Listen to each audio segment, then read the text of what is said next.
जय हिंद दोस्तों। आज से हम लोग क्लास 12 के एनसीईआरटी को पढ़ेंगे।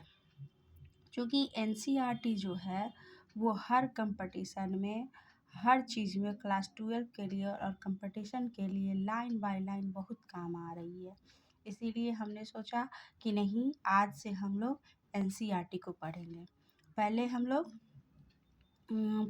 लोग जो है वो क्लास 12 के एनसीईआरटी को पढ़ लेते हैं, फिर हम लोग क्लास 11 को पढ़ेंगे। लाइन बाय लाइन आप मेरे साथ पढ़िए और चैनल को सब्सक्राइब करिए। इस अध्याय को पढ़ने के बाद हम क्या क्या जानेंगे, इसके बारे में इसको लिखा हुआ है। सबसे पहले क्या है कि मनोवैज्ञानिक गुणों में विभिन्नताएं, मतलब जो भिन्नताएं हैं, मतलब किसी में कोई गुण होता है, किसी में कोई गुण होता है, तो ये विभिन्नताएं, इस चैप्टर से ही हमें ये प्रतीत होता है कि हमें विभिन्नताओं के बारे में पढ़ना है। इस अध्याय के पढ़ने के बाद आप जिनमें लोग एक दूसरे से भिन्न होते हैं उन मनोवैज्ञानिक गुणों को समझ सकेंगे। मनोवैज्ञानिक गुणों के मूल्यांकन के लिए प्रयुक्त विभिन्न विधियों को सीख सकेंगे। तीसरा है, व्याख्या कर लेंगे कि बुद्धिमत्तापूर्ण व्यवहार किसे कहते हैं और मानसिक रूप से चुनौतीग्रस्त तथा प्रतिभाशाली व्यक्तियों की पहचान के लिए मनोवैज्ञानिक बुद्धि का मूल्यांकन किस प्रकार करते हैं जान सकेंगे। भिन्न भिन्न संस्कृतियों में किस प्रकार बुद्धि का अर्थ भी भिन्न भिन्न होता है, यह भी जान सकेंगे। बुद्धि तथा अभिक्षमता के विभेद को समझ सकेंगे। अब आइए परिचय को देखते हैं।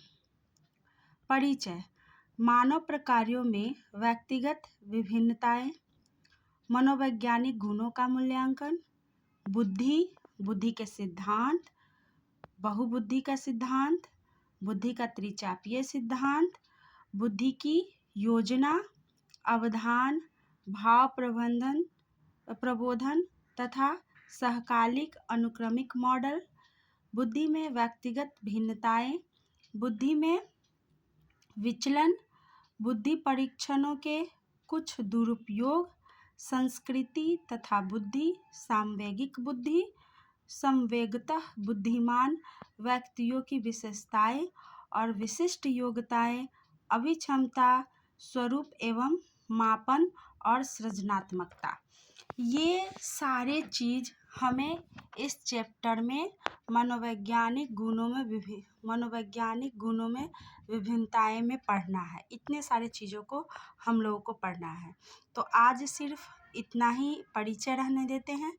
कल फिर इसका नेक्स्ट वाला पेज हम लोग पढ़ेंगे और इसको मैं आपको बहुत अच्छे से लाइन बाय लाइन समझाऊंगी और जो ज़रूरत है उस पर ज़्यादा ध्यान दूंगी।